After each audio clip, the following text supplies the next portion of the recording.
So for this mind map session on Module 7, we're going to review the major endocrine glands that we cover in the lecture and the lab material, as well as some of the basic functions, targets of the hormones that those glands produce. So we'll first start out very broadly and take a look at the two systems in the body that are responsible for maintaining homeostasis.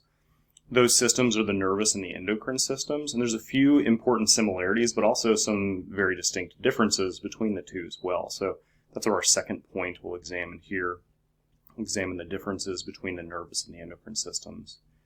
Mostly just in terms of how they're communicating with other cells and how they go about accomplishing that communication. So we saw back in Bio 168 that the nervous system uses a combination of both electrical and chemical signals. That is, when the neurons of the nervous system are stimulated, they will fire action potentials, which are electrical signals. And then it's those action potentials that stimulate the release of neurotransmitters, which are chemical signals from the ends or the axon terminals of the axons of those neurons. So it's important to note here that a cell or tissue had to have a receptor for that neurotransmitter in order for that cell or tissue to respond to it. And if a cell or tissue does not have a receptor for the specific neurotransmitter, then the cell or tissue will not be affected or respond to that particular neurotransmitter. The endocrine system, on the other hand, uses glands that are referred to as endocrine glands, and these glands release chemical messengers called hormones into the bloodstream.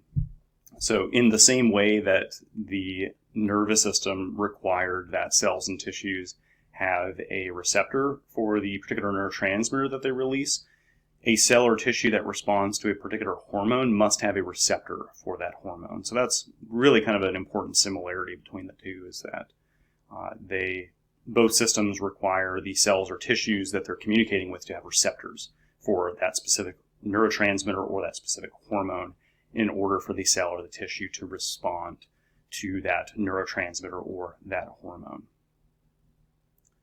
So we saw that the nervous system communicated directly with target cells or target tissues because the neuron axons extend directly to the cells that they control. And we saw that because action potentials could be created and spread along the length of the axon very quickly, that signaling in the nervous system is very rapid, but it's generally not very long-lasting, simply because in the synapse, the junction between the neuron and the cell that's communicating with, there's usually enzymes that will very quickly destroy the neurotransmitters immediately after the signal has been received. And so signaling is very rapid by the nervous system, but it's generally not very long-lasting because generally the neurotransmitters are destroyed almost as quickly as they're released, so that overstimulation does not occur. And so that makes the signaling by the nervous system rapid but not long-lasting or not long in duration. On the other hand, the endocrine system releases hormones into the bloodstream, as we saw, so this is more of a broader approach. The endocrine system does not directly communicate with the cells and tissues, but rather it just releases its hormones, its chemical messengers, into the bloodstream, and it's up to the job of the cardiovascular system to really kind of carry those chemical messengers to the target cells and tissues throughout the body. Although, of course, along the way, the hormones will pass by typically plenty of cells and tissues that do not have receptors for these hormones. And so a lot of times we have hormones just kind of harmlessly passing by cells and tissues that may not respond to them as they're passing by through the bloodstream. So we'll see in a moment that signaling is generally a little bit slower to start by the endocrine system, not only because it takes time for the endocrine system to release hormones into the bloodstream and then for the bloodstream to carry those hormones to their target cells and tissues, but we'll also see that signaling is a little bit slower to get initiated because typically hormones are going to activate, especially for the amino acid-based hormones, those hormones are going to activate what are called second messenger systems, and it's these second messenger systems that essentially provide an amplification mechanism for the signal that the hormone is delivering to the target cell or tissue. And because of these second messenger systems, signaling by the endocrine system, even though it's slower to get initiated, it is much longer lasting just because of the the activity of these second messenger systems that prolong the activity of the hormones at the target cell and tissue. So we'll see that in a moment here. So those are some important differences between the nervous and endocrine systems. We did also cover a few important similarities between the two. We saw that they both make use of chemical messengers, even though those chemical messengers have different names. We saw that the nervous system uses neurotransmitters while the endocrine system uses hormones. They are both still chemical messengers, and so in that regard, they are similar. And we also saw that the target cells and tissues have to have receptors for those chemical messengers. They have to have receptors for neurotransmitters if those cells and tissues are going to respond to those, or they also have to have receptors for hormones if they're going to respond to the particular hormones that are circulating in the bloodstream. Otherwise, the neurotransmitters or the hormones will simply pass by cells and tissues that don't have receptors for them, and those cells and tissues will not be at least directly affected by those neurotransmitters or those hormones. So looking more specifically at endocrine system, we'll identify two hormone types, the amino acid-based hormones as well as the steroid hormones.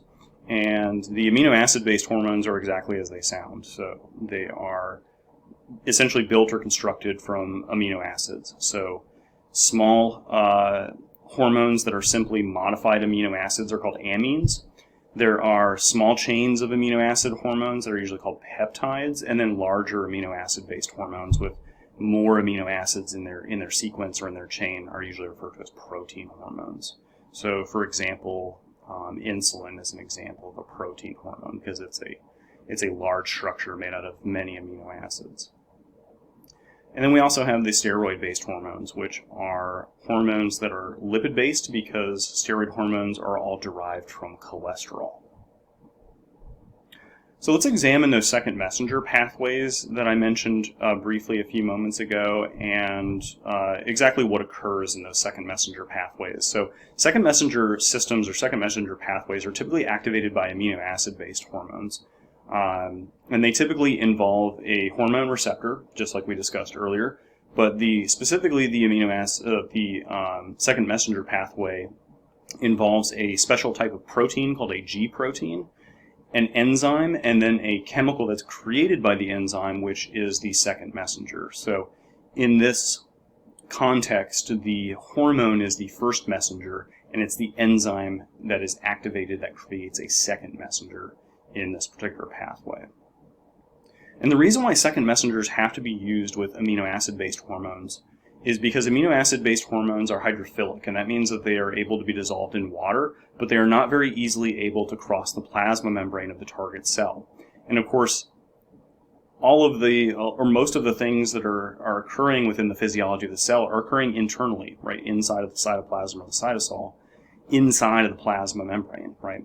So if a hormone cannot cross the plasma membrane, obviously it will have a difficult time influencing what that cell or what that tissue is doing. So the second messenger system is a way for the hormone to activate a structure on the exterior of the cell, but then it still has influence over what's going on inside the cell and what the cell is doing as far as the cell's functions and behavior are concerned. So we see that once the hormone binds, which is the first messenger, the hormone, once it binds to the receptor on the plasma membrane of the cell, it's going to activate a protein that's inside the cell. And that protein is called the G protein, and that G protein will activate an enzyme. And it's the enzyme inside the cell that creates the second messenger. And the creation of the second messenger molecule typically amplifies the original hormone signal because typically we see that a lot more second messenger molecules are created when only a few hormone molecules bind to a receptor on the surface of the cell. So you get a few hormones binding to a few receptors on the cell surface, and that results in a really large amount of second messenger molecules being created by the activated enzyme inside the cell. So we essentially effectively have this amplification mechanism that we see with amino acid-based second messenger pathways. Or amino acid-based hormone second messenger pathways. One of the most common second messenger systems or pathways that's activated by amino acid-based hormones is called CAMP. And CAMP involves an enzyme called adenylate cyclase, which converts ATP into CAMP. CAMP is the second messenger molecule that will then essentially kind of activate the cell and change what the cell is doing in response to that particular hormone. And the messenger system that's used by steroid-based hormones is called direct gene activation. Steroid hormones have the ability to cross the plasma membrane because they're hydrophobic, so that is, they are able to cross the lipid portion of the plasma membrane, and thus they're able to enter the target cell and have influence directly over what the cell is doing. So what we typically see with the steroid-based hormones is that the receptors are located inside the cytoplasm of the cell, that is, they're located in the cell's fluid interior. Those hormones will bind with the receptors in the cytoplasm, and then that hormone and receptor complex will then enter the nucleus and interact directly with the DNA of the cell. And it is the DNA of the cell, that is, certain parts of the DNA when they are activated or even deactivated, are what are going to influence what the cell is doing, right? So those DNA segments can either then be activated or inhibited or inactivated, which is going to control the cellular response to that particular hormone. So with amino acid-based hormones, we typically see the second messenger mechanism taking place. With the steroid-based hormones, we typically see direct gene activation as the main control mechanism over the cell. So now let's begin to look at specific endocrine structures, that is, specific endocrine glands and the hormones that they produce, and then just kind of the overall effects that they have. So we'll first start with two endocrine structures. The first is a brain structure called the hypothalamus, and then a very closely connected structure, which is the pituitary gland. So the hypothalamus, as I mentioned, is a brain structure that primarily controls the secretion of hormones from the anterior pituitary gland, but the hypothalamus also produces the hormones that are secreted from the posterior pituitary gland. So what I kind of want to elaborate on here is that the anterior pituitary is its own separate gland that produces its own hormones. Meanwhile, the posterior pituitary can be thought of as an extension of the brain or an extension of the hypothalamus that produces the hypothalamus is what produces the hormones of the posterior pituitary gland, and those hormones are simply stored in the posterior pituitary gland until they're stimulated to be released. Right. So the posterior pituitary essentially contains neurons that extend down from clusters of neurons that are in the hypothalamus, and the anterior pituitary consists of gland tissue that are connected by, that have two small capillary beds in them that are connected by small veins, and these capillary beds connected by veins are collectively referred to as the hypophyseal portal system, and it's this portal system that allows the hormones from the hypothalamus to enter that hypophyseal portal system and circulate through the anterior pituitary gland and then stimulate the anterior pituitary gland to release its own hormones. So we'll see some of those in a moment here. So neurons from the hypothalamus will secrete hormones into the capillaries, that is the hypophyseal portal system, and those hormones will circulate through the hypophyseal portal system and specifically stimulate the anterior pituitary to release some of the, either one or some of the hormones that it produces. And the benefit of the hypophyseal portal system is that it's a small circulation system that allows only very small amounts of hormones to be released from the hypothalamus into the anterior pituitary, so that those very small concentrations of hormones don't have to go through the rest of the circulation in the cardiovascular system just to get to the anterior pituitary. So this small little network of blood vessels is really what just kind of permits the hypothalamus to secrete very low levels of hormone into the anterior pituitary and stimulate it that way. So we'll look at some of those hormones that are produced by the hypothalamus. Specifically, we're going to look at hormones that are collectively called the releasing hormones, because these hormones that are produced by the hypothalamus will stimulate the anterior pituitary to release specific anterior pituitary hormones. So the releasing hormones that are produced and secreted by the hypothalamus all target the anterior pituitary. So you're going to see that they have the same target, and really the only difference between them is the hormone itself, but then also what the hormone is doing when it stimulates the anterior pituitary. So we'll first start with a hormone called growth hormone releasing hormone, which is going to stimulate the anterior pituitary to release growth hormone. The second one is called thyrotropin releasing hormone, which stimulates the anterior pituitary to release thyroid stimulating hormone. And as you can probably guess from the name, thyroid stimulating hormone will then be released by the anterior pituitary to stimulate the thyroid gland and trigger its kind of release of thyroid hormones into the bloodstream. The third one there is called corticotropin releasing hormone, which stimulates the anterior pituitary to release a hormone called adrenocorticotropic hormone. And adrenocorticotropic hormone specifically targets the adrenal cortex of the adrenal gland, which we'll see in a moment. And then finally, the last one is called gonadotropin releasing hormone, which stimulates the anterior pituitary to release two hormones. One is called luteinizing hormone, and the second one is called follicle stimulating hormone. And both of those hormones, luteinizing hormone and follicle stimulating hormone, both of those will target the gonads, that is the ovaries or the testes. And we'll examine those in a little bit further detail in just a moment. So we saw in the lecture and lab material that the anterior pituitary produces and releases 6 major hormones, and these are hormones that have really, really important effects in the body. And each one of them is a little bit different, so we'll go through them and just kind of summarize their effects here. The first one that we'll take a look at is called growth hormone, which, as you can probably imagine, targets bone, muscle tissue, as well as connective tissues. And what it does is it's kind of an interesting hormone in that it stimulates the bone, muscle, and connective tissues to secrete proteins that are called insulin-like growth factors.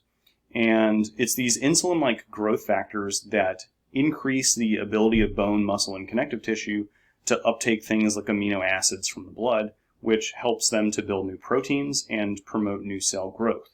So this means that growth hormone essentially indirectly stimulates growth because it simply tells the bone, muscle, and connective tissue to produce these insulin-like growth factors. And it's actually the insulin-like growth factors that directly stimulate growth in these tissues. Growth hormone does have some direct effects in that it directly affects metabolism by essentially stimulating things like adipose tissue to release, to metabolize the lipids that it has within it and release those lipids as fatty acids into the bloodstream.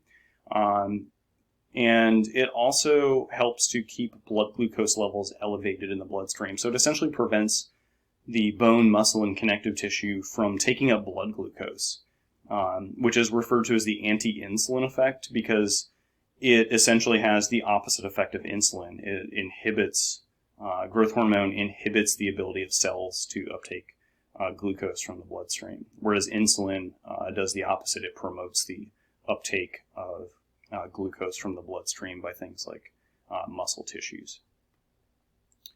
We saw thyroid stimulating hormone already, and as you can probably guess from its name, it targets the thyroid gland and it stimulates the thyroid gland to secrete its thyroid hormones, which we'll examine in a few moments. Adrenocorticotropic hormone targets specifically a part of the adrenal gland. It's called the adrenal cortex, and it stimulates the adrenal cortex to secrete its steroid hormones. The two principal steroid hormones that we saw, or we will see in the adrenal cortex, is cortisol and aldosterone, and both of those have kind of widely different effects on the body, but we'll examine those momentarily as well. Next, we have follicle stimulating hormone, which specifically targets the gonads. That is, these are the main reproductive structures called the ovaries and the testes, and it's going to stimulate these ovaries or testes to create mature eggs. In the case of ovaries, we call those mature eggs, we call those ova, and it also stimulates the testes to produce sperm cells, to produce and mature the sperm cells that it creates. So what we see within the gonads, within both the ovaries and the testes, is that there are these populations of cells that create the ova and the sperm, and those populations of cells are called the follicles. And so this is why it's called follicle stimulating hormone, because it's stimulating those follicle cells to produce mature ova or sperm. We have another hormone that also targets the gonads, which is called the luteinizing hormone. And this stimulates the gonads to produce the hormones that they produce, because not only do the gonads have the follicle cells, they also have endocrine cells within them that secrete hormones. If these gonads are the ovaries, the luteinizing hormone stimulates the ovaries to produce estrogen and progesterone. And it also, luteinizing hormone directly triggers ovulation, and we'll see that as part of one of the main triggers for ovulation when we get to the reproductive system in a little bit.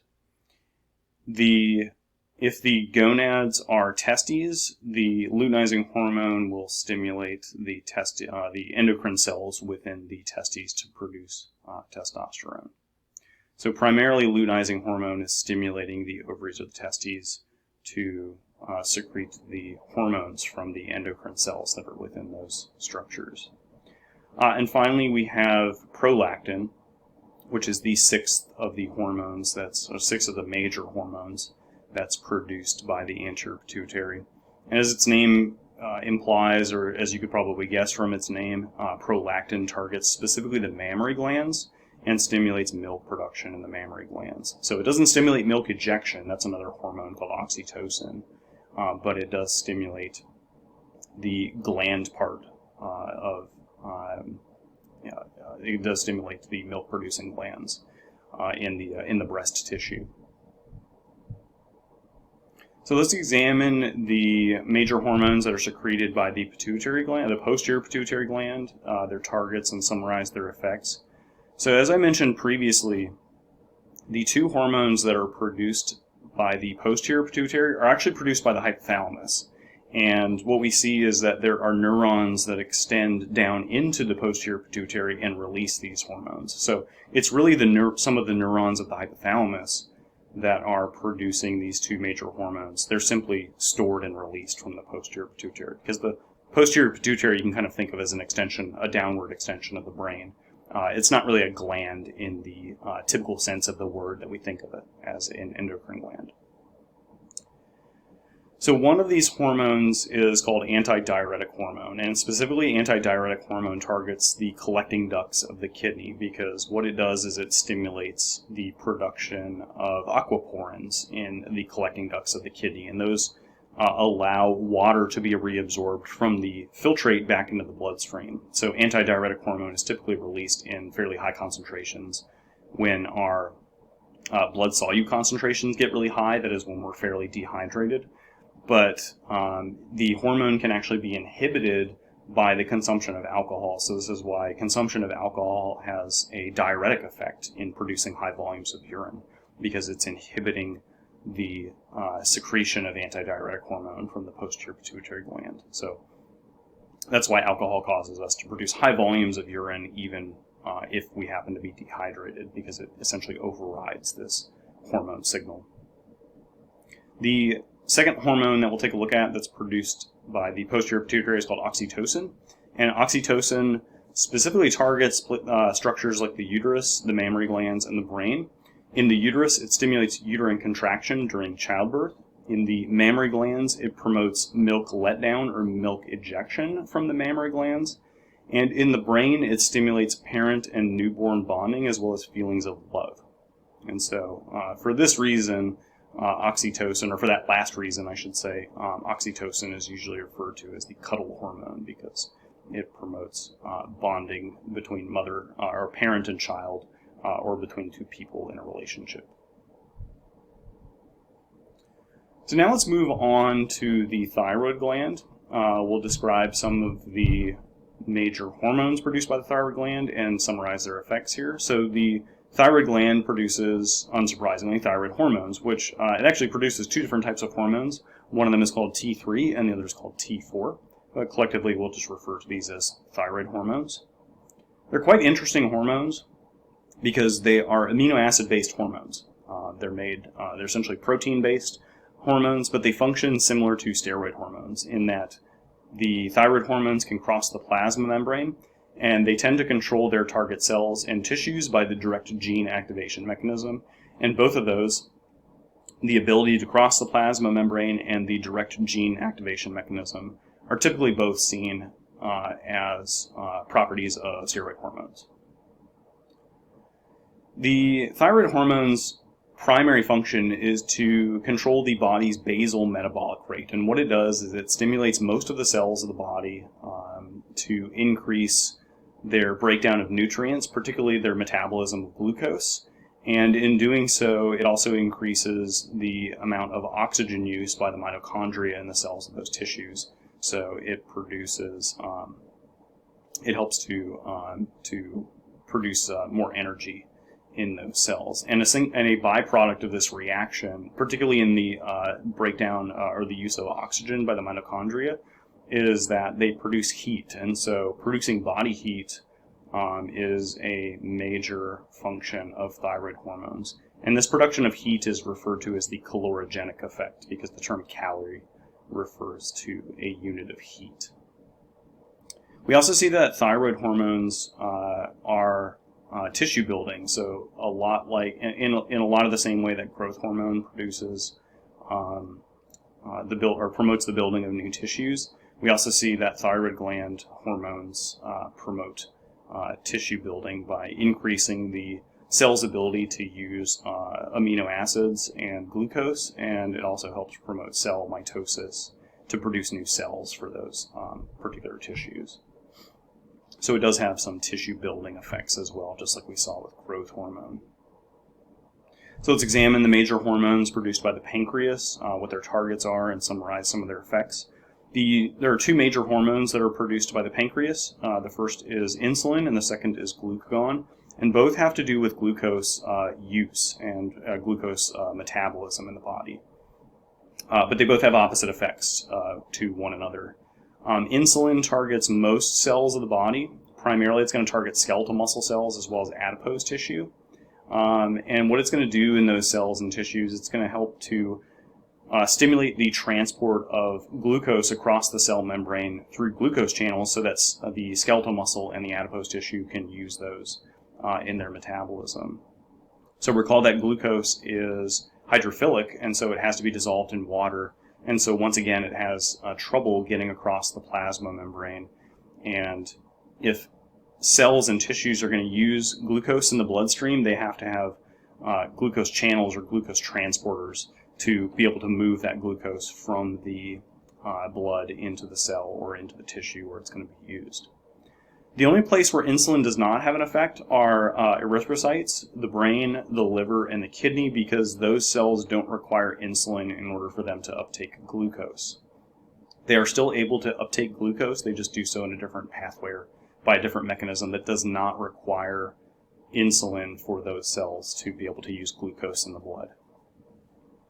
The second hormone is glucagon, which specifically targets the liver.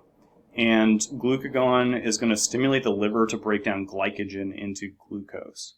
So glucagon is essentially going to do the opposite of insulin. So whereas insulin we saw will help to decrease blood glucose specifically after a meal or when our blood glucose is high, glucagon comes into play between meals or when we're fasting.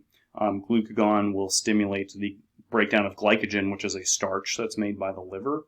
And when the liver breaks down glycogen, it makes glucose out of that, and it releases that glucose into the bloodstream. So typically glucagon levels are seen, or higher glucagon levels are seen during periods of fasting or when our blood glucose dips low between meals and things like that.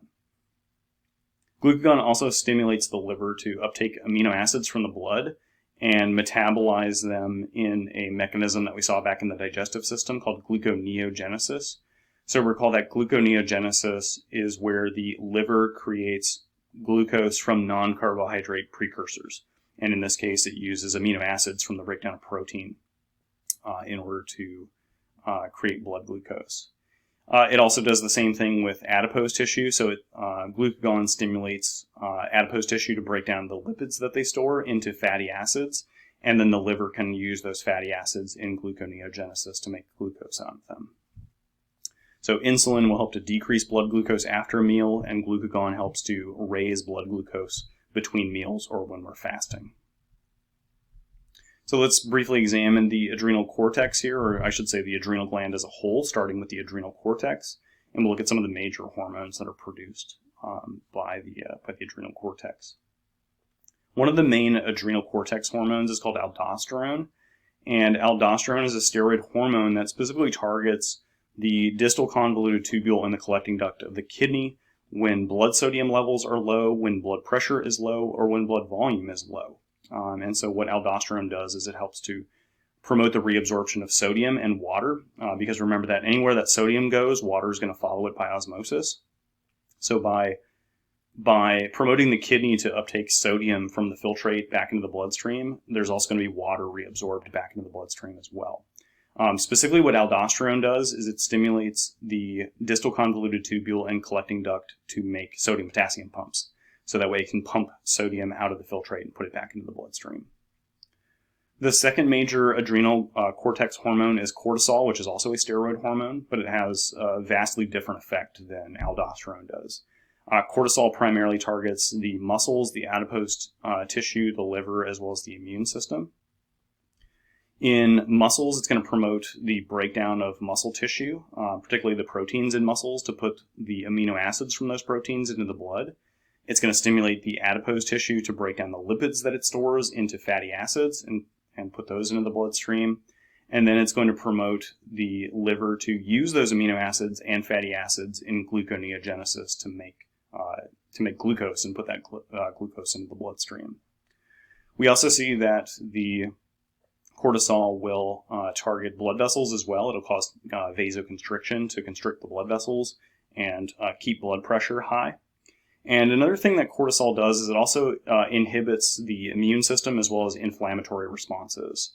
And all of these collectively help in mitigating long-term stresses. So during periods of long-term stress, starvation, or fasting, we see that cortisol is being secreted in order to help really just kind of promote blood glucose, blood pressure, in order to be able to survive those periods of long-term stress responses.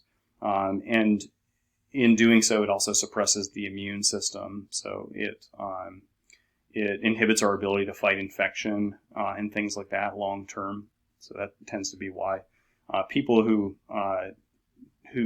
tend to have lots of long-term stresses in their life may get sick very frequently, because it tends to suppress the immune system and the immune system's response to pathogens and things like that. So, but we also see cortisol and hormones like cortisol being prescribed during infections to reduce inflammation, or just to reduce inflammation from injury or from damage, particularly in the joints and things like that. So let's move on to the adrenal medulla next, which is the deepest part of the adrenal gland, and the hormones that they produce and what their major effects are. The adrenal medulla is an interesting structure because it's essentially a nervous system structure. It's collections of these very modified neurons that are called chromaffin cells, and the chromaffin cells that are in the adrenal medulla produce essentially neurotransmitters that function as hormones. They produce epinephrine and norepinephrine, which are collectively called the catecholamines. Epinephrine and norepinephrine specifically target the cardiovascular system, the liver, the skeletal muscles, and the respiratory system. In the cardiovascular system, they increase both heart rate and blood pressure, and it also promotes dilation of things like blood vessels in the skeletal muscles, as well as the central nervous system to help increase blood flow to the skeletal muscles and to the brain. It also stimulates the liver and the skeletal muscles to break down glycogen, that is the starch that is within them, so that glucose can be formed to help keep blood glucose levels high. In the respiratory system, it's going to dilate the bronchioles to promote better airflow to and from the alveoli in the lungs, so that we can get better oxygen saturation in our blood. And collectively, epinephrine and norepinephrine, or the catecholamines, help to control the short-term stress responses, what we also call the fight or flight responses. So cortisol helped increase blood glucose as well as blood pressure in the long-term stress responses, whereas epinephrine and norepinephrine do the same thing in promoting increased blood glucose and blood pressure in the short-term stress responses. But notice that epinephrine and norepinephrine do not suppress the immune system like cortisol does. And finally here we'll take a look at the major hormones that are produced by the gonads, what their targets are, and what their effects are.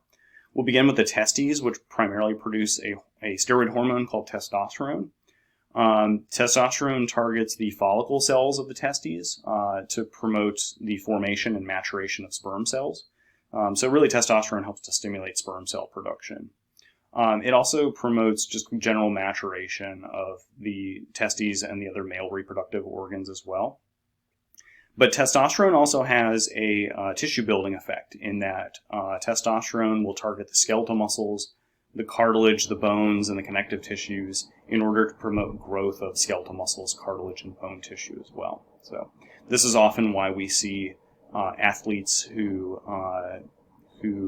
use synthetic steroid hormones or even natural steroid hormones as a performance enhancing drug or a performance enhancing hormone. They're typically using natural or synthetic testosterone, which is banned by pretty much all collegiate organizations as well as professional organizations. In some way, shape, or form, they have anti-doping or anti-performance enhancing drug clauses in their contracts. So, but generally, when athletes are using steroid hormones, it's a form of testosterone. Next, we see hormones that are produced primarily by the ovaries. We'll focus on the estrogens first. Estrogens, a lot like testosterone, target the reproductive system, but they also target the adipose tissue as well as the breasts. The estrogens promote growth of the breast tissue as well as adipose tissue in females, and estrogens, like estradiol, are really important in helping maintain pregnancy. Progesterone, on the other hand, which is another steroid hormone, so estrogens, like estradiol, are also steroid hormones. Progesterone is also produced by the ovaries, and progesterone's primary target is the uterus because what it helps to do is helps to maintain the lining of the uterus during pregnancy. And both estrogen and progesterone are seen working in conjunction with one another to control and promote the buildup as well as the shedding of the uterine lining during the menstrual cycle. So both combinations of estrogen and progesterone are really important in helping to maintain the normal monthly menstrual cycle for females.